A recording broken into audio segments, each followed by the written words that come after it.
Yeah, so this is the only joke I could find about error handling online. But we only have 20 minutes anyway, so...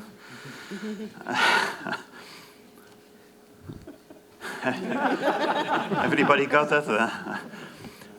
So if please ask questions during the presentation, I don't mind, and makes the whole thing a little bit more interactive. So Carol Shaw already came up. She influenced me personally because this game, River Raid, was probably the first game I hacked, or application I hacked into. Yeah, so error handling. Yeah, so this is pretty simple, right? You have your sequence and you synchronize it with the error handling. And if it can stay like this, it's easy, but usually it gets more difficult if you have multiple errors. For instance, a simple for loop. So in the top one, we have pretty simple, but only if there's an error, the rest is not executed, so that might not be what you want. This one avoids that, but you get an array of errors, and that could be huge. And over here, and you may lose the error.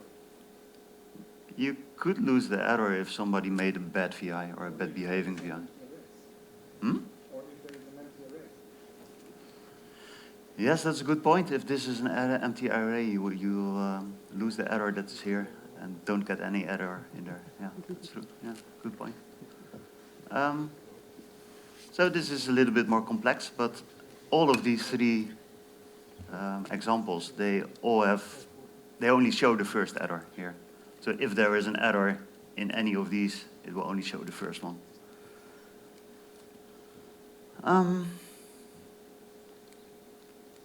That's the back button. So, of course, this could be dynamically. So if it's all static, then you could make other designs, but I'm assuming this comes from a database or a file or from the user. But, another issue with error handlers, errors is that the errors are local. So this probably doesn't mean anything to the user, and it might not even mean anything to the programmer, right? Same thing. It's all like the low-level functions. They produce low-level errors, and that's not what you want because you want the context of the error.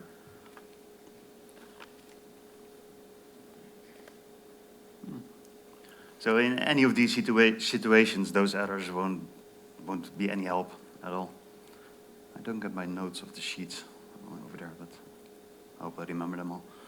So another issue is the multiple error palette. So did everybody notice that it's there? Or I actually had a colleague and he asked me, what does that palette do? It's over here. You go?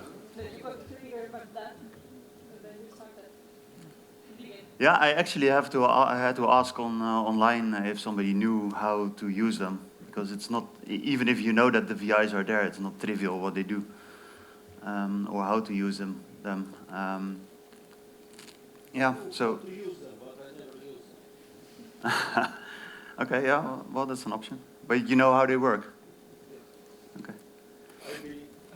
Yeah, I think they're great, but it takes some figuring out how to use them. And I'm going to tell you now, because these VI names, they don't really tell you much, and the VI description, don't read this. So here's the summary. It's about conversion and errors, arrays and errors, and JSON, and a legacy format and a JSON format. So it's really not that meaningful as well. So Darren Nettiger actually gave the first response, and he knew how to use this, because it turns out that this little node here, the merge error, you can actually tell it to retain all errors over here, and then it changes behavior. The icon changes from the old one to the new one, so you get this bar over there.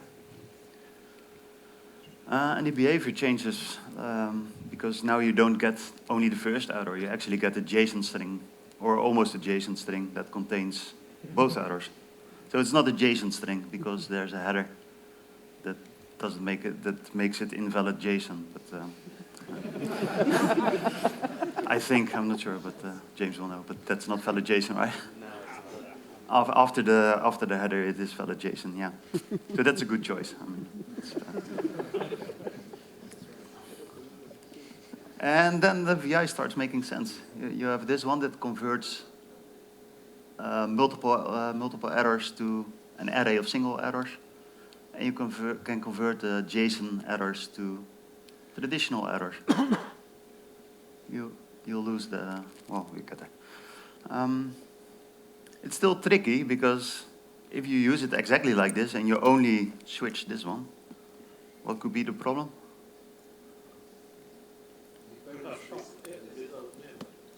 What? You get error from each loop.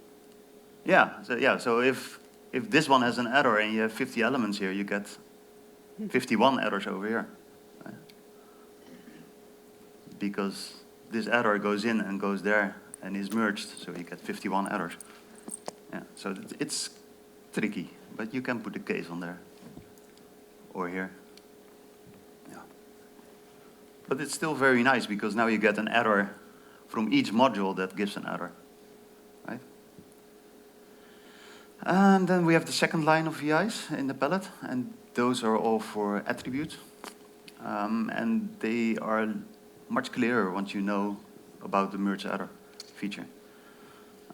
So what you can do now is you can have an error. If there's no error, it does nothing, but if there is an error, the JSON string gets an added attribute field with an array of attributes. So now you can say, oh, okay, I have an error. So my error is in my module, and each module can add its own attributes. And, is it polymorphic or it's just string? it is not polymorphic. It is, however, a JSON string. So if you don't put the quotes there, then it's not valid JSON, and you get an error, which is pretty annoying.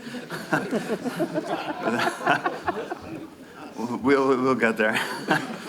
Yeah. Yeah. So yeah, the attributes. You get the attributes. You can delete an attribute. Get an array of attributes. Get a single attribute. Yeah, it's pretty neat. However,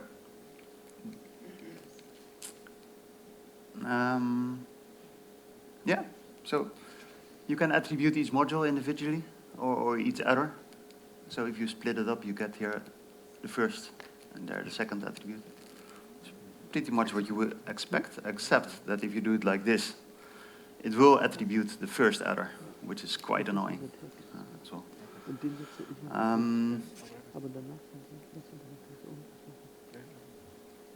So yeah, it's on its own. This is quite fantastic because you can handle multiple errors, collect them over the wire that you always have, and you can actually put it in where you want in your code, and it blends in with the rest of your code that uses traditional errors, and you can add context to your errors.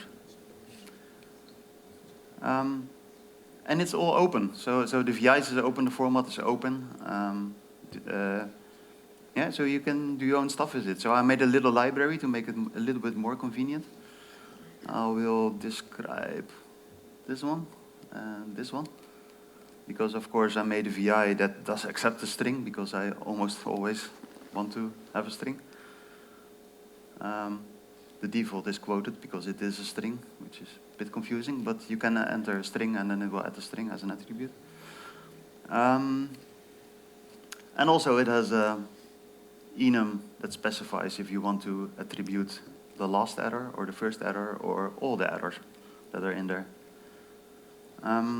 It also has an option to optionally override, because a nice VI always overrides the attribute, which might not be what you want. One example is that if you want the error to have a timestamp and you already gave it a timestamp, you probably don't want to override the timestamp, because then. But if it doesn't have a timestamp, you want it to have a timestamp. So, yeah. I'm not going into the code. You can see the code if I have time left, but the clock is still on 17 minutes. So, it's all very basic LabVIEW code because the VIs are all there to do the stuff. This is a multiple error dialog. So it has a scroll bar, and you can scroll through all the errors that are there. You can use it like this, but it's actually non-blocking. So it's a global, optionally it's a global dialog. And you can just put this dialog everywhere in your code, and it will keep adding errors if it's open. And if it's not open, it will open it, but it won't block the execution of your code. I can also demo this if we have more time, if we have time left. But, I think we will, because I'm going pretty fast. However, yeah, this is less readable than it used to be, which is a downside. Explain error still works, but you still get the JSON over here. This is how it used to be, and now you get this, so this is less readable. The reason still works, because that works on the code, but yeah, it's a bit of a mess. This is the automatic error handling, I think, which also, I never turn it on, but it's also JSONized. Ah, what's that? Oh, man.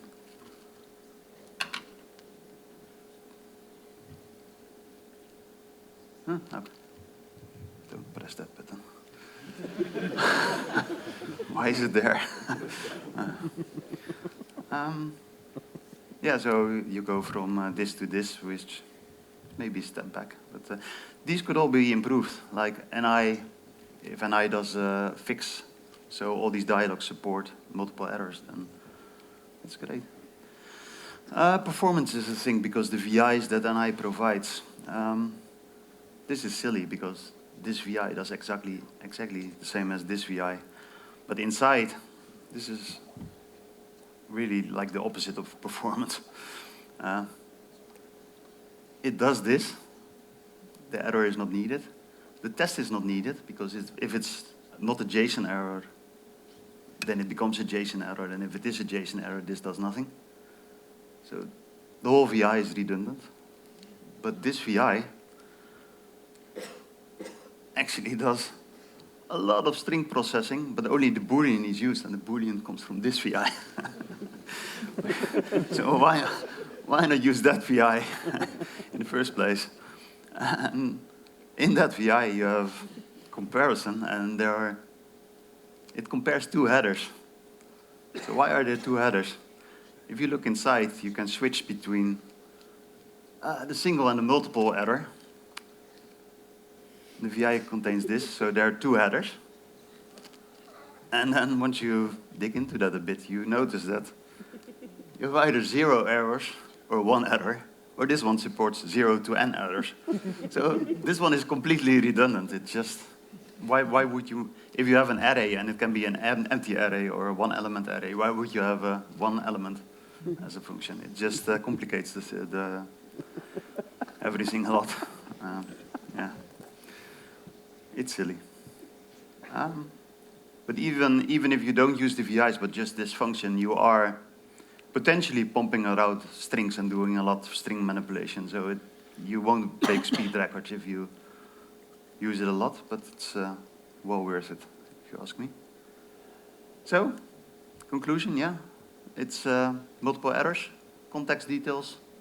It's very good already, and I think it's worth making it perfect. So, code is on Git.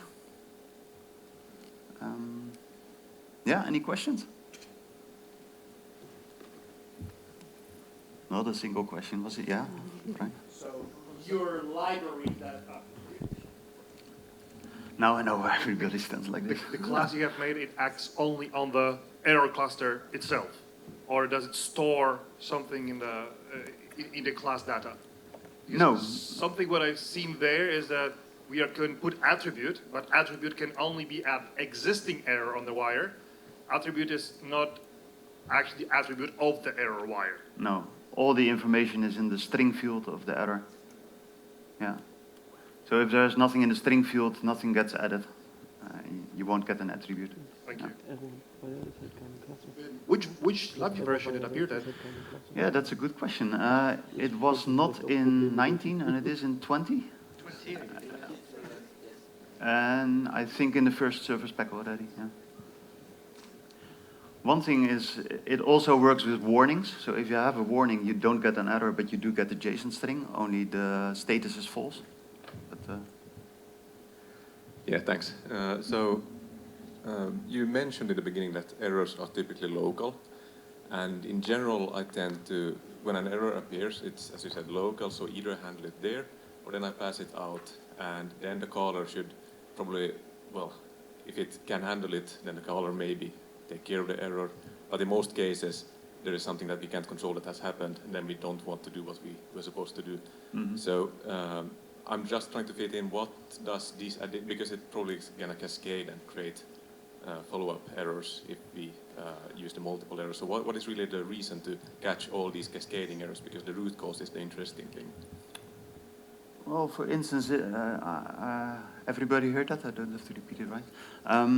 For instance, if you have a VI that initiates 10 modules or 10 things, they could all be the same class or the same VI that you...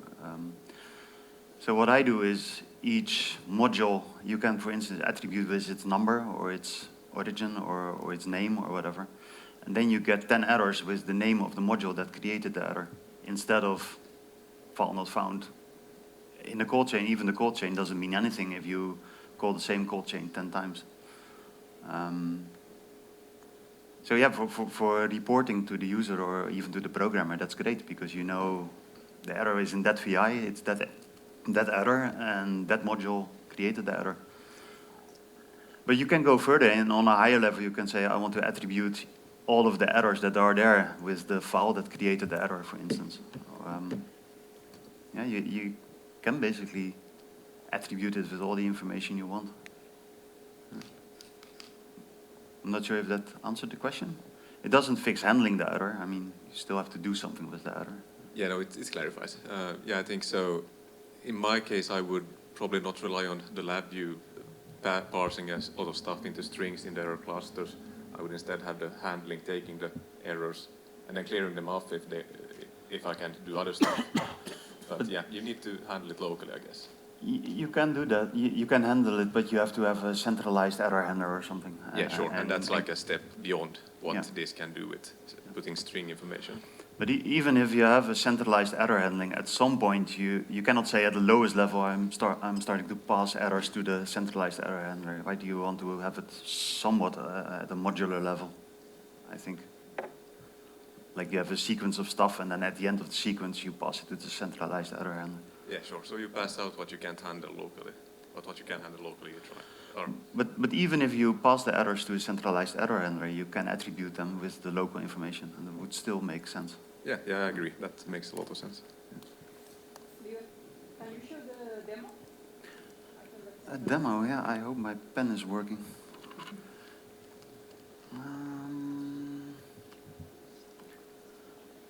I have to get LabVIEW on there, on that screen. Probably should have loaded this before. Yeah, it will wait. Was there another question? Wiebe. If you have this array of errors, can you pass it to an error case? Because in an error case you can define specific error numbers on the cases, but No. you have to index it. Or And I think in that case, the multiple errors in the case will also won't help. So you have to convert it to an array of the errors and then do it in a for loop. I have, I don't know, question or Yeah. point for discussion. I was working a lot about error handling, and I found that we need larger cluster. Beside of Yeah. just 3 members, Yeah. we need timestamp, we need call chain, always. Yeah. We can remove it when we show it to user, but not in log, not. But one more thing, problem with multiple errors. Most often we get very fast train of the same error reported multiple times. Yeah. So this So- doesn't solve that problem. No. I solved it in such a way that I report error immediately, also as soon as I can. I add call chain and timestamp as soon as I can. And in error handling, I don't add errors, identical errors to the log or to the display. Instead, I say how many times did I meet this error. So there is error counter for identical errors. In general, that's a very difficult problem. Like even comparing if the error is the same as the previous one and then adding one to the count of the error, that could be difficult if you are in a clone, for instance, and sometimes you get the same error from the same VI, but it gets a different clone number. If you have It has to be in call chain. yeah, but even the call chain can be different, although the actual VIs that are called are exactly the same. But so yeah, it's a difficult problem, and this doesn't solve that. It does solve the timestamp and the call chain because those are the things that I add to as an attribute. Yeah.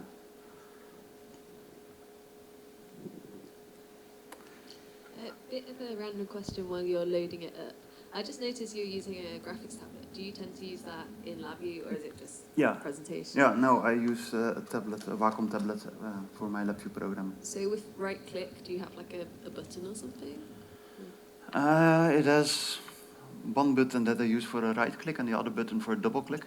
Oh, that's really cool. I've always wondered really because LabVIEW can get a bit repetitive, strainy, like if you don't have a really nice ergonomic mouse. So Yeah. it's good to know that's an option if ever get injured or whatever. Yeah, thanks.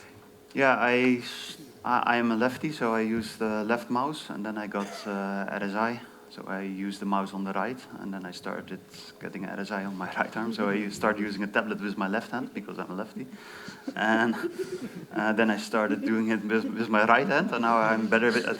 I still cannot write with my right hand, but I can use the tablet with my right hand. Yeah. How do I go to my screen? Yeah, where is it? Is there a shortcut? Windows P, yes, great.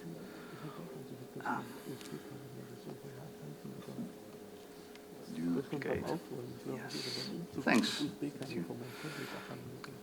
Multiple errors, okay. I think this one. Yeah, so this is a very simple VI. It generates an error of an array of errors and then calls my dialog. And it can close the dialog, and it can. This just triggers the button, so I can do it lazily. I mean, this is not very good style. But, and if there's no error, I can call the dialog. So now I have all the options that I want, because sometimes I have users. Actually, I have one user that I made this for, and it doesn't want to see the errors. Right? So it gets a callback, so I can make a button that says, oh, you have now 10 errors, and if you press this button, I show the dialog. And then I can show the dialog, and it's on my other screen. Where's the dialog? Oh, open if no error, and then you get the dialog. And over here you have all the errors, and you can scroll between it. They're all red now, but I can acknowledge this error, and then I can see over here I have 8 errors. One is acknowledged. I can acknowledge them all. I can clear an individual one, or I can clear all the acknowledged one. And if there are errors coming in, then they are still added. Yeah, I can close the dialog, and yeah, it's purely pragmatic for my code, but it works very well. It misses a button to generate ASCII doc report.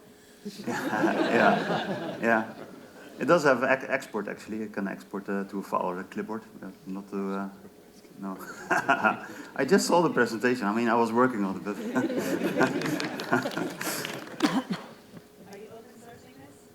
Yeah, this is on Git and it's MIT license. Yeah.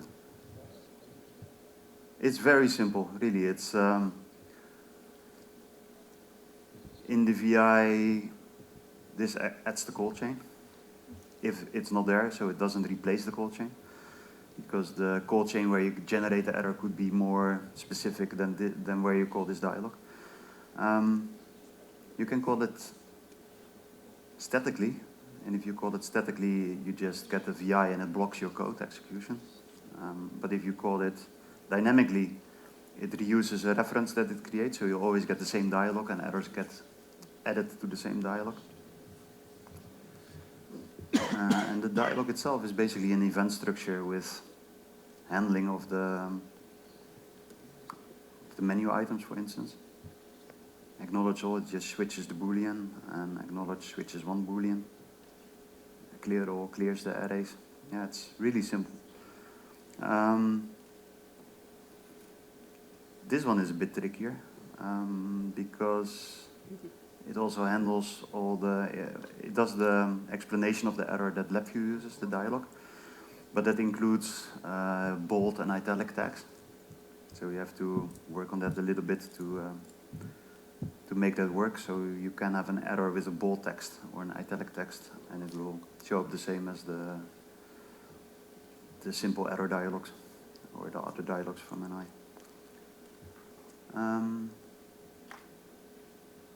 Not sure actually that happens. Well, it's not that interesting, but you can make a string have bold text if you select the text and then make it bold from the code. But that's another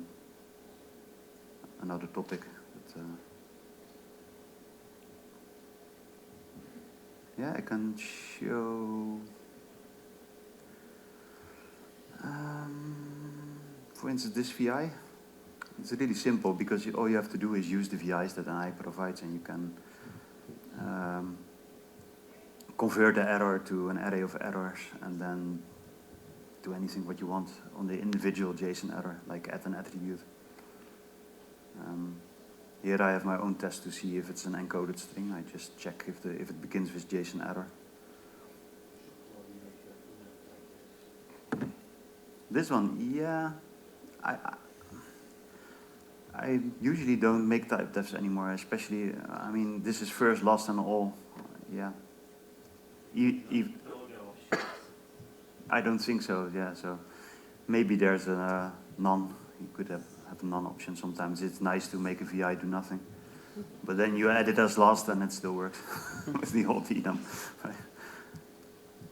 Yeah, so classes are kind of a type def, so I use a lot of classes, so that kind of reduces the need for enum type defs for me.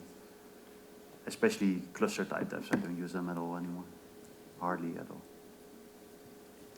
It's not what we put in the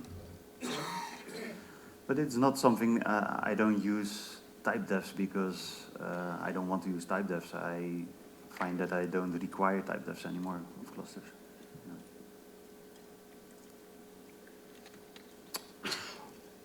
Yeah, more questions? Beer? Okay, thank you.